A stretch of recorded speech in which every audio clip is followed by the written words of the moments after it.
Amour est entrepreneuse et quand elle m'a contacté, elle avait une certitude. La prospection, c'était pas pour elle. Elle voulait pas courir après les clients, elle voulait comprendre comment créer du contenu qui puisse attirer les bonnes personnes. Pas du contenu compliqué, pas des stratégies lourdes. Juste quelque chose de simple, aligné et efficace. En travaillant ensemble, elle a commencé à se rendre visible et à être reconnue par ses prospects. Et surtout à signer ses premiers clients grâce à son contenu. Je te laisse découvrir notre échange. Trop content de t'avoir en interview Amour aujourd'hui. Est-ce que tu peux te présenter rapidement qui tu es, ce que tu fais aujourd'hui?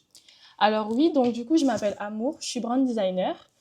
Aujourd'hui, j'accompagne principalement les marques food à construire une identité visuelle cohérente, professionnelle, mais surtout alignée avec leur vision. Mon objectif, c'est clairement pas de faire du beau, mais plus d'aider mes clients en fait à poser des bases solides afin qu'ils puissent remplir 5 tables de plus par jour. Avant qu'on travaille ensemble, à quoi ressemblait ton quotidien d'entrepreneuse? Alors, officieusement, j'avais commencé en octobre 2023 à côté de mon master. C'était surtout grâce au bouche à oreille et à mon entourage. Mais mon réel lancement a été donc en septembre 2025, juste avant notre accompagnement. Et à ce moment-là, en fait, mon quotidien était vraiment marqué par beaucoup de remises en question. J'étais confrontée aux remarques de mon entourage qui valorise énormément le CDI, ce qui m'amenait en fait à douter énormément de mon choix. Je savais pas trop encore comment trouver ma place dans ce milieu très concurrentiel, ni comment m'y positionner sereinement. Amour, si tu devais décrire ton état d'esprit à cette période en un mot, ça serait lequel? Ah, je dirais le flou. Vraiment flou. Pas parce que j'étais pas capable, mais vraiment parce que, en fait, je pense que j'avais juste pas toutes les clés en main. Je savais ce que je voulais faire, mais pas trop comment y parvenir. C'est plus ça le problème. Tu étais consciente de ton activité, de ce que tu voulais vraiment faire, mais tu savais pas comment le communiquer au monde et comment attirer à toi finalement la visibilité. Exactement, parce que je n'aime pas du tout me montrer, donc c'était vraiment compliqué. Et surtout, j'aime pas prospecter non plus, donc aller vers les gens. Donc c'était vraiment compliqué. J'avais pas de visibilité, pas de clients, donc au final, pas d'activité. C'était quoi ton plus gros blocage? Pas forcément visible de l'extérieur.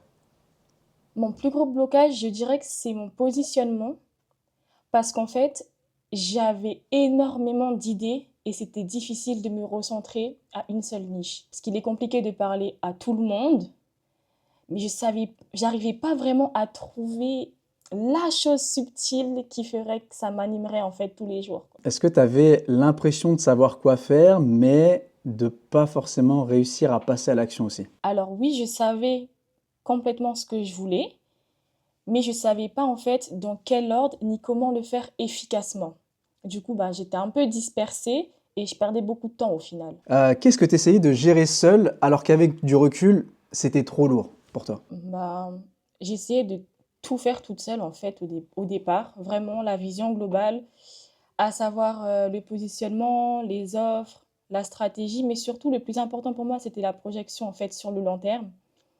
Et avec du recul, je trouve que ce sont des décisions en fait qui sont compliquées de prendre toute seule parce que c'est vraiment ne pas prendre à la légère en fait. Si on veut construire quelque chose de solide. Quelle était ta vision de la création de contenu avant qu'on se rencontre? Alors en fait, j'aimais bien voir les gens faire du contenu et tout. J'en faisais moi-même sur TikTok, sur le sport, mais sur Instagram, impossible pour moi. Impossible de mettre ma tête, impossible. Pourquoi exactement? T'avais peur de quoi? Je pense que c'est plus le regard des gens, mais je me sentais pas assez légitime en fait de venir m'exposer, sachant qu'il y avait déjà énormément de concurrence en fait. À quel moment tu t'es dit, ok, là, j'ai clairement besoin d'aide? Je me suis jamais vraiment dit que j'avais besoin d'aide. J'ai vraiment eu le déclic quand je suis venue m'abonner à ton compte et que tu m'as posé les premières questions.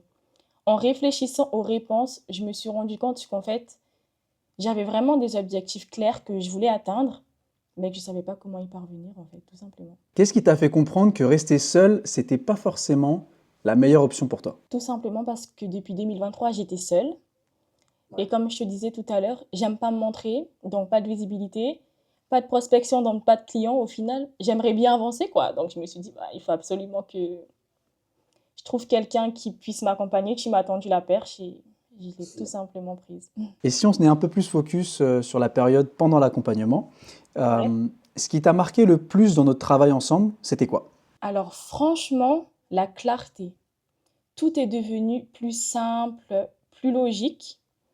J'ai fait des études juste avant de me lancer et franchement, la manière dont tu travailles en profondeur sur tous les obstacles en fait qu'on peut rencontrer sur la route, je trouve que c'est vraiment impressionnant. Genre après, t'as toutes les clés, tu peux juste être plus confiante et bosser quoi. Est-ce qu'il y a un moment précis où tu t'es dit: «Ah ouais, je voyais pas les choses comme ça avant»? Eh bien, à plusieurs reprises, mais je pense que le moment le plus marquant, c'est vraiment la partie vente, mais pas seulement. On peut dire aussi, tu sais, la partie appel découverte, comment mener à bien l'appel découverte, franchement, ta méthode incroyable. Mais surtout, comment se vendre sans se vendre, parce que nous, on n'a pas besoin de se vendre en réalité. Et c'est vraiment cette partie, je me suis dit, punaise, mais il me manquait vraiment un gros bagage pour avancer. Ouais, ce qui est bien dans l'accompagnement, c'est que faire votre métier, vous savez le faire, donc ça, je vais pas vous l'apprendre, mais par contre, comment communiquer autour de votre métier et faire en sorte d'arrêter de prospecter, mais plutôt de communiquer sur ce que vous faites pour attirer naturellement des clients avec qui en plus vous avez envie de travailler, bah, c'est moins énergivore et finalement c'est plus de kiff au quotidien. Donc, Exactement. qu'est-ce qui a changé dans ta manière de réfléchir à ton activité? J'ai enfin compris qu'en fait, au final, avant tout, je le faisais pour moi. Donc, il fallait que je laisse un peu le regard des autres de côté. Je subis plus mon activité. Aujourd'hui, je suis vraiment heureuse de faire ce que je fais et j'ai envie de le faire en fait tout le temps. Si tu compares ton état d'esprit avant et après l'accompagnement, qu'est-ce qui est le plus différent? Très bonne question. Aujourd'hui, je sais où je veux aller et comment y aller. J'ai l'impression que mon parcours, il est un peu mieux tracé, donc c'est beaucoup plus simple. Et en fait, avant, la moindre remarque me faisait douter un petit peu. Et aujourd'hui, j'ai beaucoup plus de confiance en moi et je sais que ce sera difficile de me faire demi-tour. Est-ce qu'il y a une erreur que tu aurais continué à faire si tu étais resté seul? La création de contenu, je ne me serais jamais montrée. Et aujourd'hui, te dire que la création de contenu te permet d'attirer des prospects qualifiés tous les jours, bah, qu'est-ce que ça te fait ressentir versus quand tu essayais de prospecter manuellement avant de me rencontrer? Mais c'est beaucoup plus simple en fait. Ouais. Finalement, je préfère me montrer que d'aller prospecter. Et puis ce qui est bien aussi, c'est que tu décides de montrer que ce que tu veux montrer finalement. Exactement. Aujourd'hui, comment tu te sens par rapport à ton activité? Aujourd'hui, je me sens beaucoup plus légitime et beaucoup plus confiante. Je sais que j'ai une réelle valeur ajoutée en fait à apporter. Et franchement, ça, je trouve que c'est déjà très très important. Si tu n'avais pas fait cet accompagnement, tu penses que tu en serais où aujourd'hui? Alors honnêtement, je pense que je serais peut-être au même point qu'en septembre.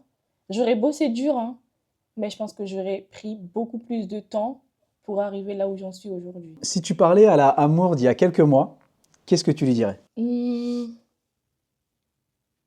je lui dirais d'être vraiment fière d'elle, parce que même quand personne ne comprenait vraiment ses choix, elle a continué. Elle est restée fidèle en fait à ce qu'elle voulait réellement, malgré les doutes, les obstacles, les difficultés. Et aujourd'hui, en fait, juste kiffe. Ouais, c'est ça, hein. De toute façon, dans la création de contenu, que ce soit pour attirer des prospects ou autre, en tout cas quand on communique autour de notre métier, si on fait ce métier-là, c'est qu'on aime. Si on communique autour de ça, autant que ça soit un vrai kiff tous les jours de le faire. Et que dirais-tu à un entrepreneur ou une entrepreneuse qui hésite aujourd'hui à se faire accompagner? Je lui dirais que douter ne veut pas dire échouer et que parfois, on ne manque ni de talent, ni de motivation, mais simplement en fait de clarté et de cadre. Que se faire accompagner, en fait, c'est pas un aveu de faiblesse, mais c'est vraiment une décision stratégique. Ça peut aider sur le long terme, en fait, au final. Bon, et si on parle de résultats? Parce qu'il me semble que au moment où tu es rentré dans l'accompagnement, très vite, tu as pu avoir des opportunités finalement, Oui, avec ce qu'on avait pu mettre en place.